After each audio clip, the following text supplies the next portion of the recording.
Awesome. Well, welcome everybody. Welcome everybody. It's so good to see everybody again. Welcome back to Side Hustle Success Stories. I am super excited today. Super excited about my guest, and I'm going to introduce her in a minute. But for those of you who don't know me, my name is Adeniki McKinday, and I'm a business and a confidence coach, and I help professionals, corporate professionals, and educators in their prime. I like to say, 40 plus in their prime who are, who've now started exploring what a side hustle might look like. You've worked corporate all your life, but maybe you're thinking about, hey, I want to explore what it looks like to actually do a side hustle that will allow me to do more of the things that I enjoy doing. Maybe you don't get to do it as a part of your everyday working experience, but you want to explore it outside of corporate, or maybe you just need other sources for income. Whatever that deal is, my goal is to really help you get out here and start testing out that side hustle. Find a side hustle that's going to be right for you and your family, to increase your options. And so today we're taking a slightly different turn. As opposed to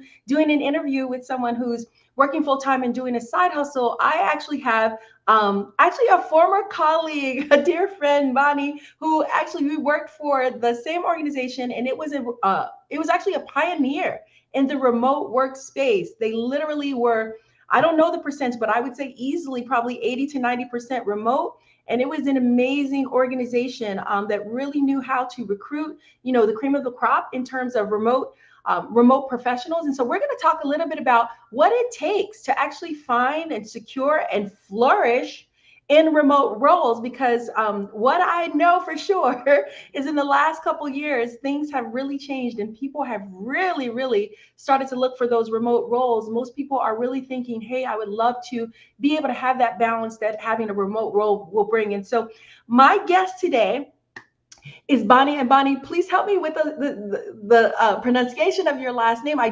want to say it, but I don't want to mess it up. That's okay. It is Monteleone. Monteleone. My guest today is Bonnie Monteleone. And like I said, we are former colleagues. We worked together several years ago at an organization, WGU.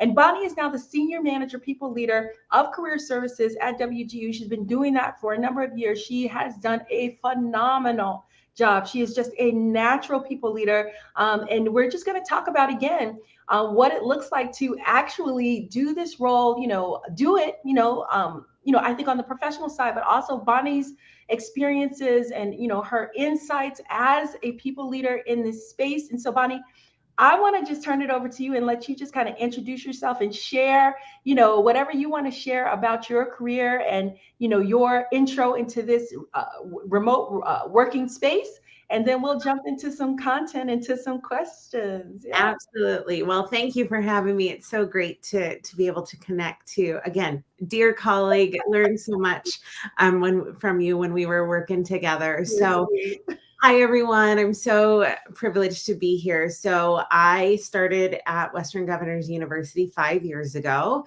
and my journey to remote was really based on family. I had been at brick and mortar institutions for the majority of my career, one being a big D1 university in Seattle, so University of Washington. And I had been in career services and loved career services. I love helping people grow, helping people see their potential, and helping them connect to career pathways for their first or next steps. That has always been my passion. My passion didn't change, but I have, I'm sure you can see my artwork, I have 6-year-old twin daughters now, but really when they were littles, very, very tiny, I knew that my drive wanted to be with them. And I still had my passion for working with students and learners to help connect them. What could I do to kind of fit both places, both my passions? And so I started seeking out online opportunities and came across Western Governors University, did some really in-depth research, connected with individuals, did some networking, and had a couple of applications and interviews, and connected with the career team and maintained my relationship. So I went through one interview process. I wasn't hired that first round, but maintained a relationship with the hiring manager. And as soon as a position opened up, thankfully I was that first call. And so that's how I ended up at WGU, and then have just really owned my career and have been able to grow and advance into a people leader role. So I started out as an advisor, and it's been a blessing for my family and I. And truly, the number one driver to get to remote was being at home with my family, and still getting to feed my other passions of now supporting learners, but supporting a team that are providing that excellent, stellar frontline service. So that's how I've been remote. And I've been in it for the last five years. That's awesome. That is awesome. And like I said, there's so many parallels there. The one thing that you said, when you talk about feeding your passion, I would just share that my story was similar in terms of how I came to WGU. I had actually just come out of a divorce, to be honest with you, and I was starting from absolute scratch. And I said to myself, I had two small children at the time. They were like, I believe they were 5 and 7. And I said, I'm not going to, just because our circumstances are different, I'm not going to sacrifice my children on the altar of a career, meaning, okay, I'm going to go out here and, just basically leave them to raise themselves. Well, I said, I'm not going to do that. And so my total focus was on finding a role that would allow me to, again, maintain my passion for the things that I love, but also, like I said, I feel like you don't have to give up your family. There are ways that you can get around that. And so, yes, right. WGU, honestly, it was a godsend. It really hit the spot in terms of I was able to do so many things that I love, but also, like I said, I went home to my kids every day. I was there when they got out. Well, I didn't quite get them off the bus, but I mean, I was there very shortly after they got home from bus. They spent a lot of time with grandma. But we had our family time, and our family was intact. So I love how you said that, your passion for career and people development, which I have a very similar passion, but you really begin to look for roles. So this wasn't just for you, Bonnie. It seems like, and you can expound on this, just about, hey, let me go out here and find any remote role, and just kind of look for something remote. It really was for you about combining the two. Can you talk a little bit about, that process for you? Because that would have been a very specific type of thing you had to do to really combine those two. Yeah, absolutely. I think for me, I had to be very intentional. I knew that I was supporting a family. And there is not so much now, thankfully, because, one of the good things that have come out of the pandemic is more organizations have either gone remote, which I know we'll talk about, but there seems to be more, of those legitimate online organizations. So, 5 years ago, 6 years ago, when I was looking, it was moms work from home, earn $10,000 a month. And you have to kind of read through those. So I knew that I wanted to be very intentional for myself to be successful, because I didn't want to step out of something that I didn't feel comfortable with my skill set in, to then go into an environment where it's highly autonomous. You don't have maybe necessarily hands-on support. So jumping from what I feel comfortable with to a whole new, kind of career, I just didn't feel comfortable with that. And so, I really researched. I knew I wanted to target my search to higher ed. That has been my space. That's where I feel connected. So I started going through every online institution, and there were a few that I could easily nope, this doesn't align, this doesn't align. And then I came to Western Governors University, and research for me didn't just entail doing Google searches. I was trying to be very intentional, using LinkedIn to look at, who are my alumni. So I graduated from UW and Colorado State. And I went there. Is there any alumni that may be at WGU? Found a couple, connected with them, ask the questions. What do you like? What are the challenges that you see? What is something that I'm not going to read on a job description that you say, for better or worse, this is what you need to know? And so I spent a good 3 to 6 months, specifically on my maternity leave, doing some research. Now, it takes time. It took a lot of time because, like I said, I did it on maternity leave. I didn't get a role until my girls were pretty close to 2 years old. So I Oh, made sure that it was, that I was just really intentional and not falling into I just want to work from home. So I'm going to right. throw, throw darts at a board and see what hits. So that's how I would give any kind of feedback. Is just be really intentional. Know what you want. Yes. Know whether it's an industry or an organization. And now so many organizations do Yes. have, either hybrid opportunities or work from home, or there's a couple of different places that you can look. Really just research. And research, again, just isn't Googling. It's connecting with people and building relationships with people. I do not like networking. I tell my students, like, do as I say, not as I do. Yeah. I'm not inherently one of those people that are just whining and dining.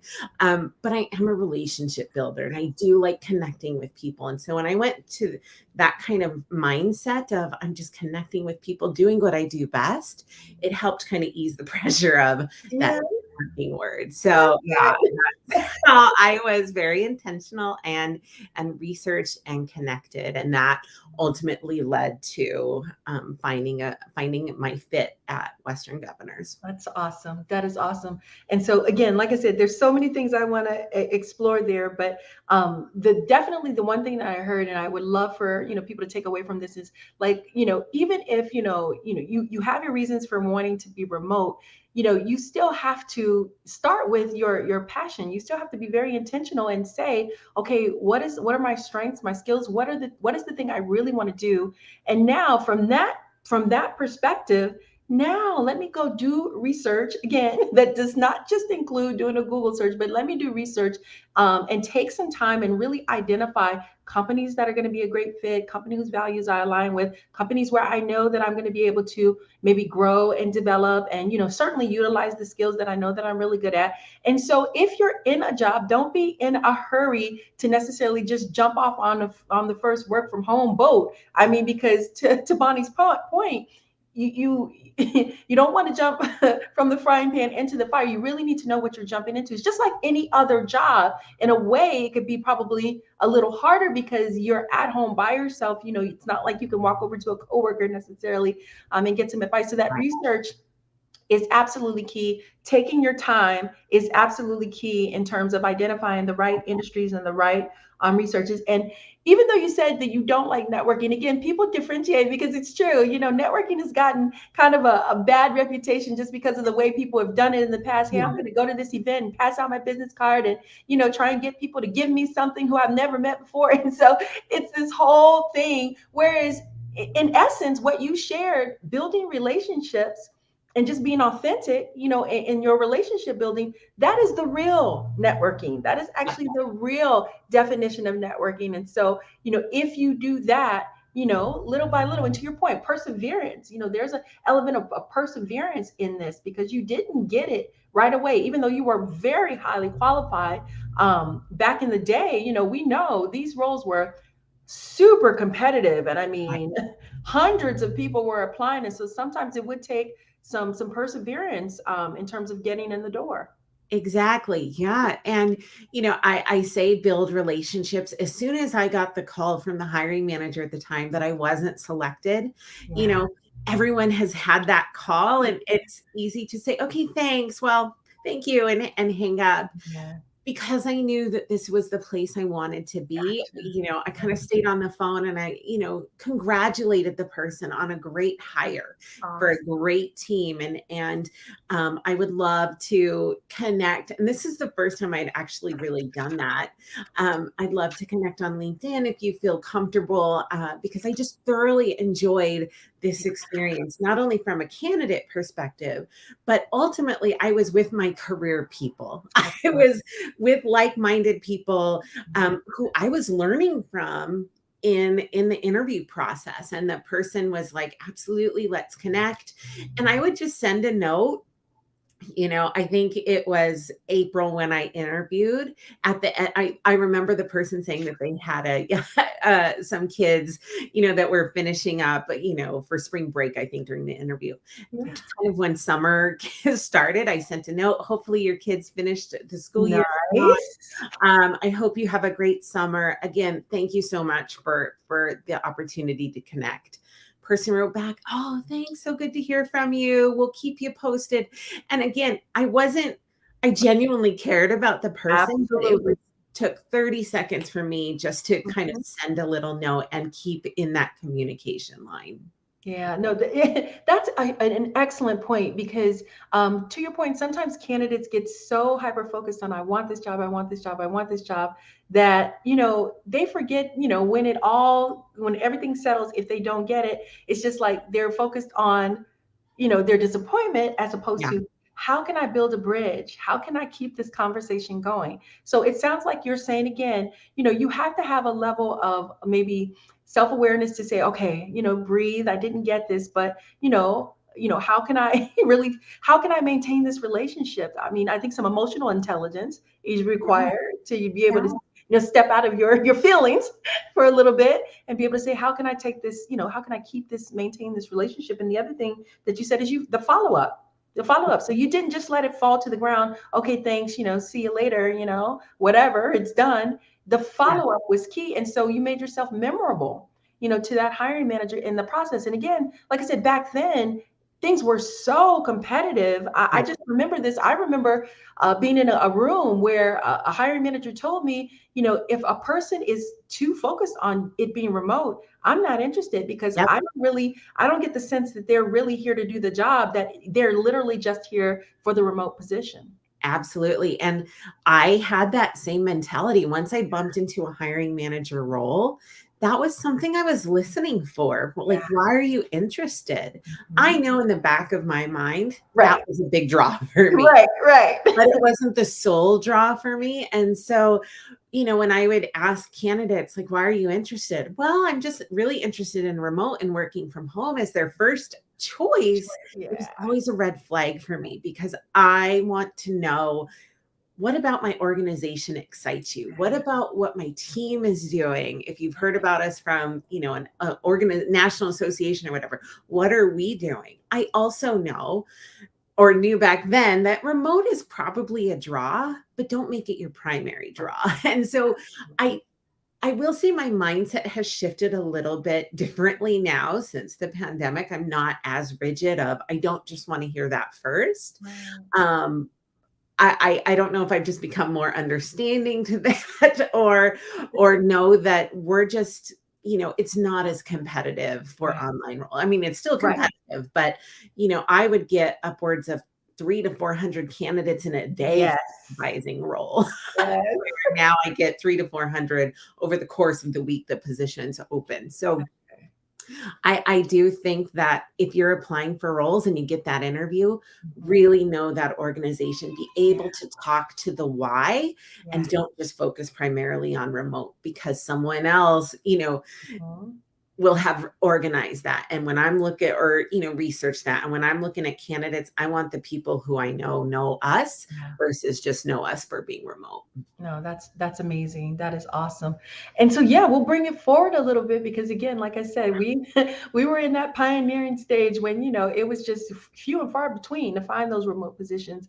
Right. I can share with you, Bonnie, and I'd love to kind of hear your perspective that again, as a coach, I've been coaching obviously folks that are in the space, ever since the pandemic hit and everything happened. Obviously, most employers, did some type of work from home arrangement, and many of them decided that that's what they wanted to do. And so I shared that, like I said, most people now are looking for some type of work from home arrangement, but there's just a lot more out there in terms of these remote roles. And so I don't know if you're seeing that, to your point, you mentioned that now, the 2 to 3, the 3 to 400 a day, as opposed to now it's taken a little bit longer. So people do have some options. What are some things now that you're doing, to really vet and really kind of understand, why people want these roles, and how are people preparing themselves, I guess, to kind of come in now that there is, a lot more to kind of work with? How are you attracting that cream of the crop Yeah. that, WGU was really known for back in the day?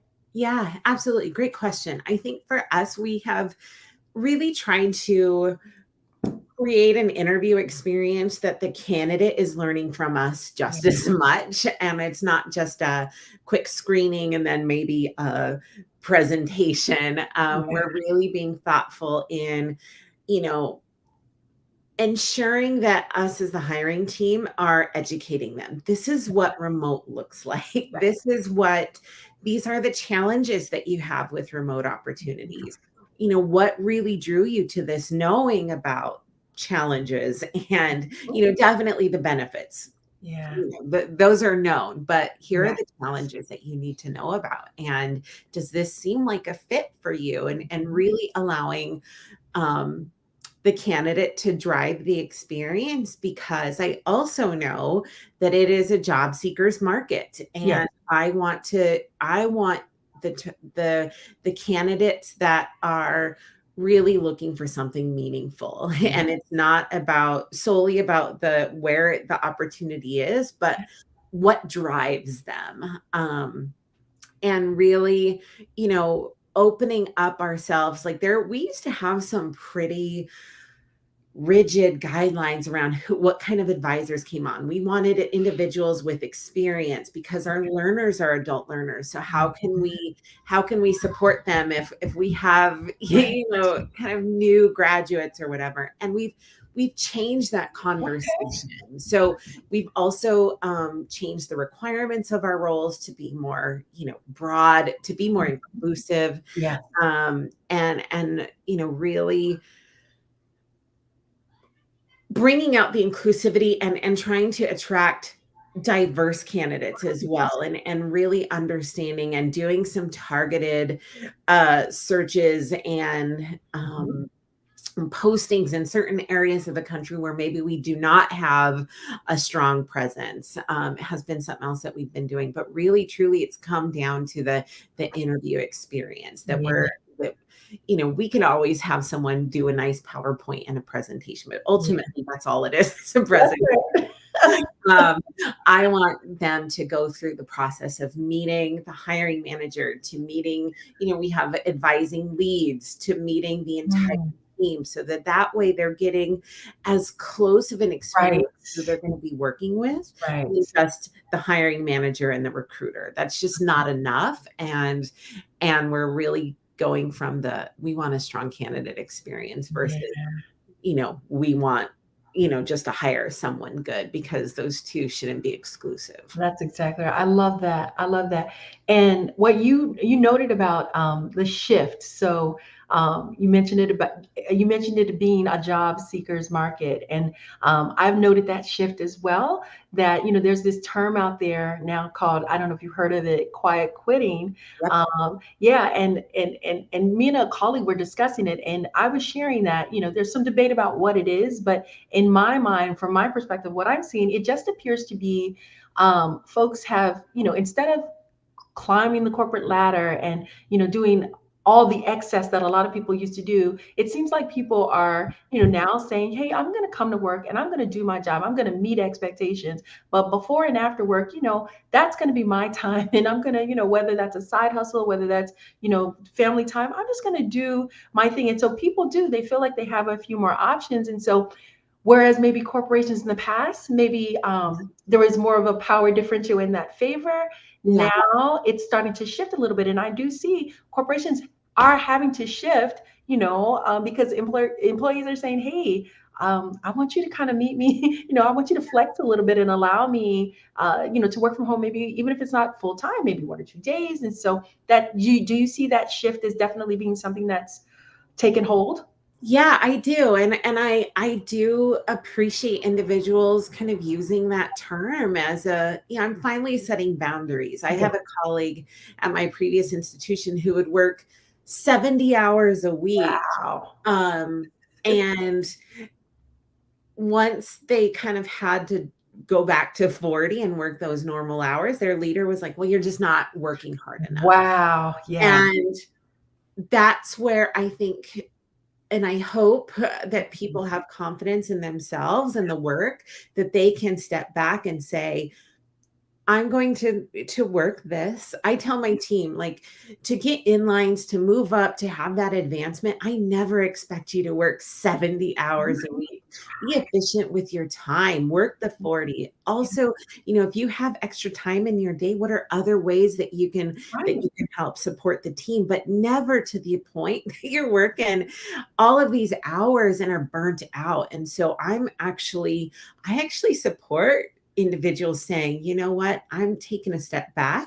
Yeah. I'm putting up boundaries, and it's up. If you're a good leader, and Yeah. if you have a good leader is going to recognize that, oops, I have put too much expectation, or I've become complacent in knowing that they're working 70 hours a week, and will be humble and apologize. Yeah. And if they're not, and they're still expecting that, that's a clear sign that, it may not be a right fit for you. Mhm. A leader to an individual relationship should be very adaptable and very flexible to the moment where the individual is at. And that's where, I have I haven't mastered it, but I also know when I've fallen short. And so having a leader where you can have those conversations with, you need to, because Yeah.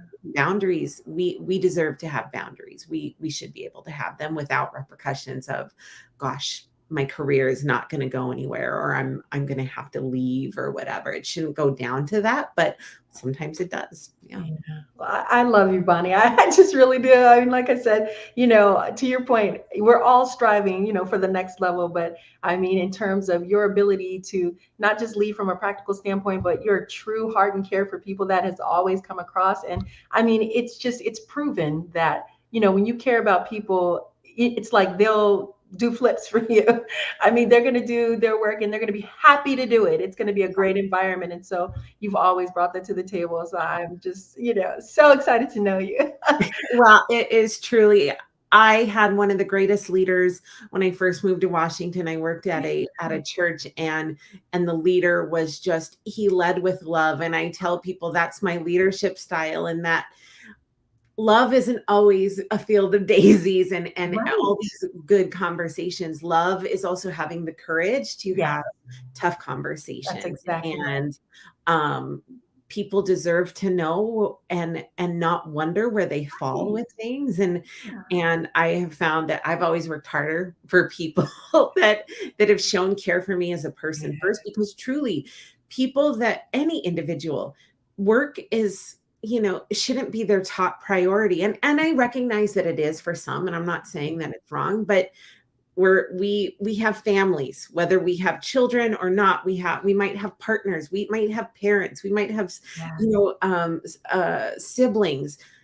Those are who we are first. Then we might be in our community. We might be dog or cat parent. Like, there's so many places or first that are art before your work. And I think when you find a place where that values you as the whole person, gravitate to that, Yeah. Great. because you recognize that you work harder, you stay maybe too long, and I don't encourage that by any means, but you recognize that I'm going Yeah. to give my all for this person because Mhm. they really care about me. Absolutely. No, I absolutely love you. And thank you for sharing that, because you're right. Like I said, as a whole person, like I said, whenever when you have the ability to be with your loved ones, and like I said, you want to go to your kid's game, or you want to take a walk, you just want to sit around the table all at the same time, and like I said, you have a work environment, that allows for that, it does. Every piece should sync, right? It's Yep. not like this one piece that we call work, which again, it's part of who we are. Yes, we love to do it, but I mean, when it's literally like taking time from all the other parts, it doesn't have to be that way. They really Right. can sync. And remote work, like I said, I think it offers a lot of people that opportunity. Well, to kind of cap it off, I want to talk about what it takes to flourish, in a remote role.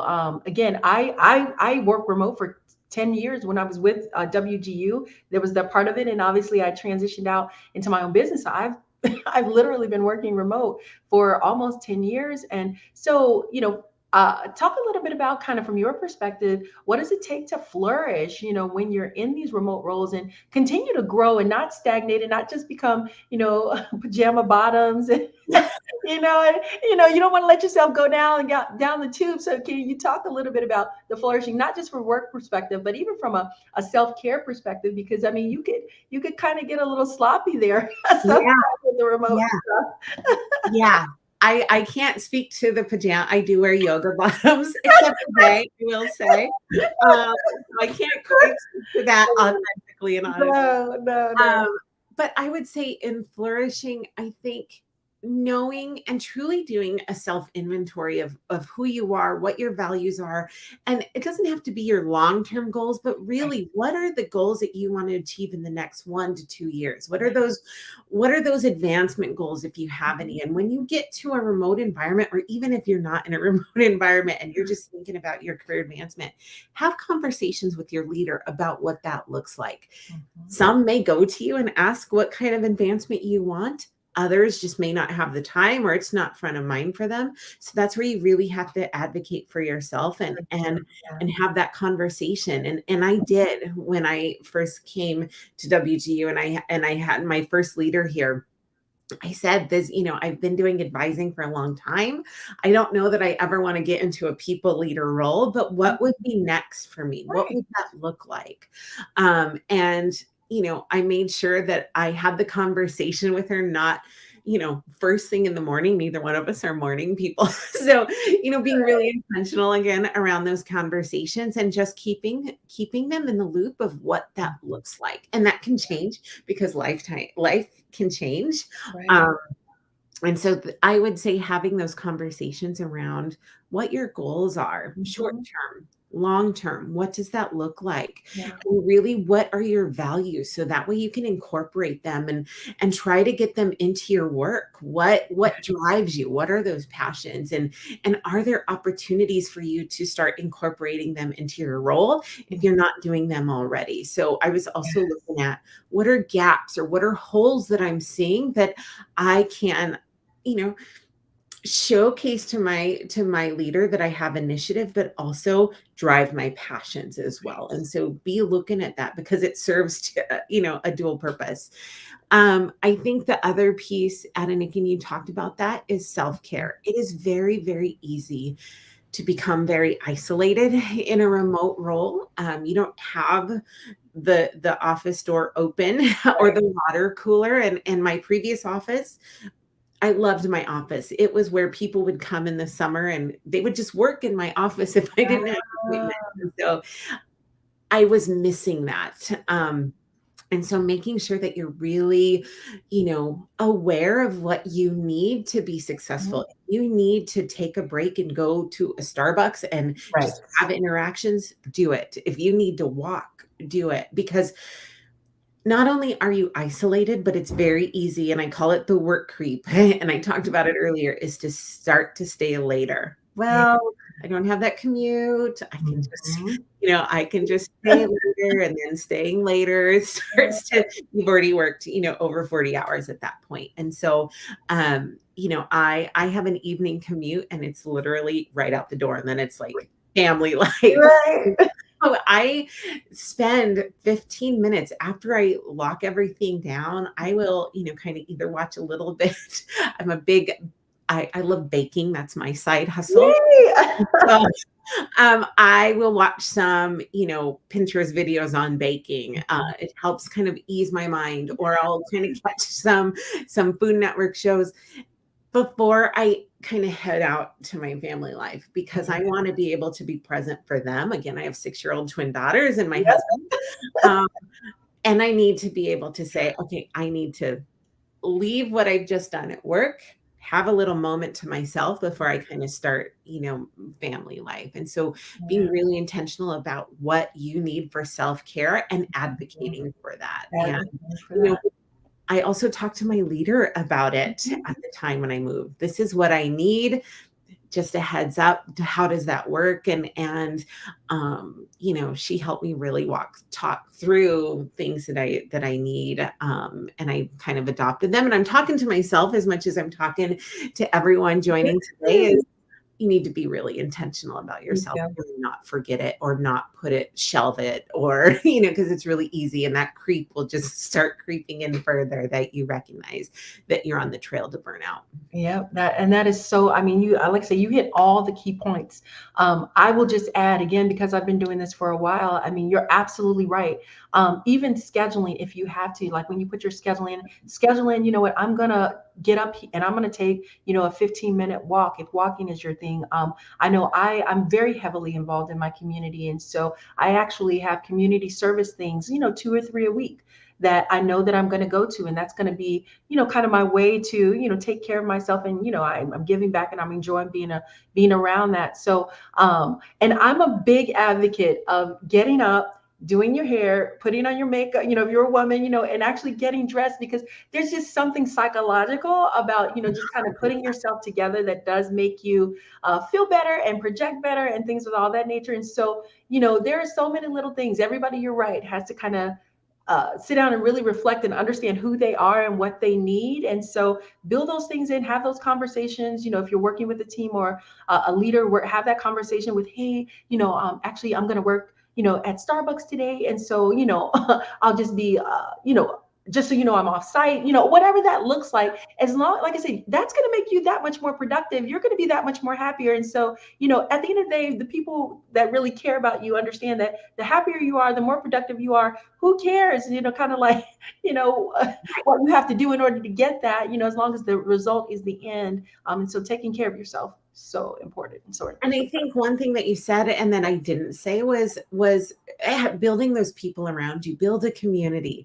Ada, Nikki, and I were talking before we went live about how important it is to have your people. And I'm fortunate that I have a very close group of people that I can go to with everything. Here's what I did. Awesome. And they'll be my biggest cheerleader.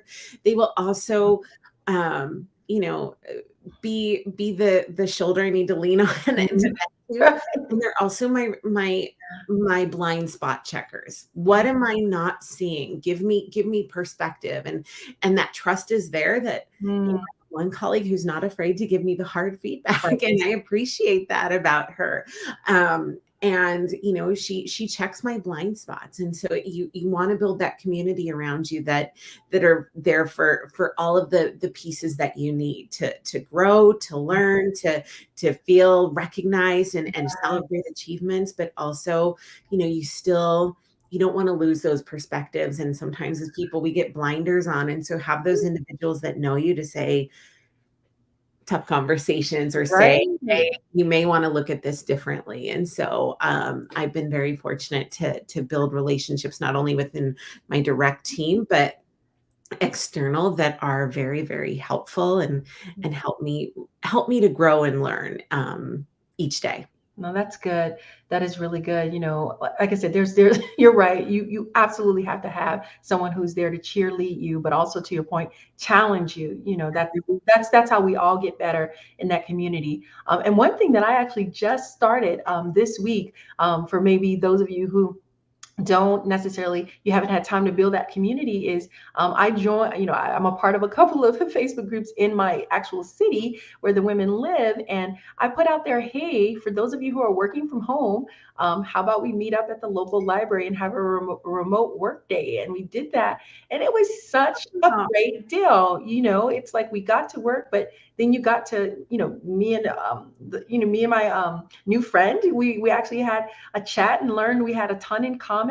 And so, just find creative ways to find community, get community. If you're isolated, get out of the house. There are ways to actually find that community. And so do not neglect that, because that's what's going to give you the ability to go through the long haul, and really make that work life, that remote role, something that you can sustain, to your point, and not burn out, not get tired of it. Yeah. And I tell my team that as well.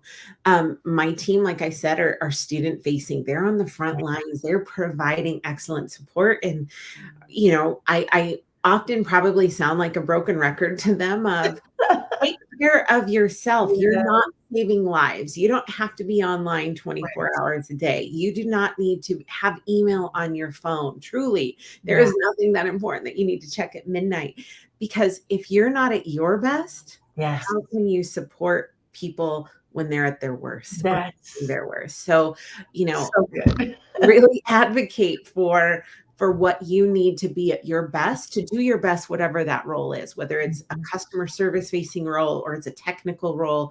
You still need to keep sharp, and finding what you do to thrive is key. That's awesome. That's awesome. Oh my God. Well, Bonnie, like I said, I so appreciate you. You have dropped so many gems on this on this live, and so I know that this is going to help a lot of people. We get a lot of people who go back and watch this on the replay, and so I know that this particular video, this particular interview is really going to help people because again, as they look for those roles, really just prepping and really, like I said, from a mindset perspective, really understanding what it takes. This is going to be a keeper. So Yeah, thank you absolutely. so much. I really My appreciate you. pleasure. And Adeniki, I care for you so much. So if you have clients Same. want to reach out, please, you have my contact information. Please feel free Absolutely. to share it. I'd be happy to dive deeper with individuals. Just feel free to connect me with them. And Bonnie, like I um, said, a happy. gym, a gym here. Like I said, she really means this about the networking piece. And so, yes, absolutely, I will do that.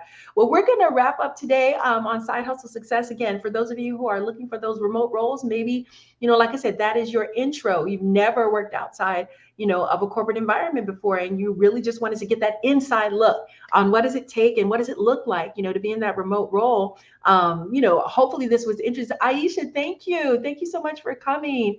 So glad you found that helpful. But yeah, like I said, go back if you hadn't had a chance, go back to the very beginning and make sure you listen to all of these insights. And like I said, we're going to be bringing you more of this. Our goal, like I said, we're both people developers. We love people. It just comes natural. It's our passion. It's how we were built.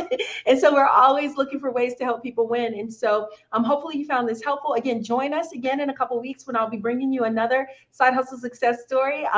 But connect with both of us. We'd love to connect with you as you're on your journey. But have a great rest of your day, and I'll see you guys again in a couple weeks. Take care. Bye Take bye. care, everyone.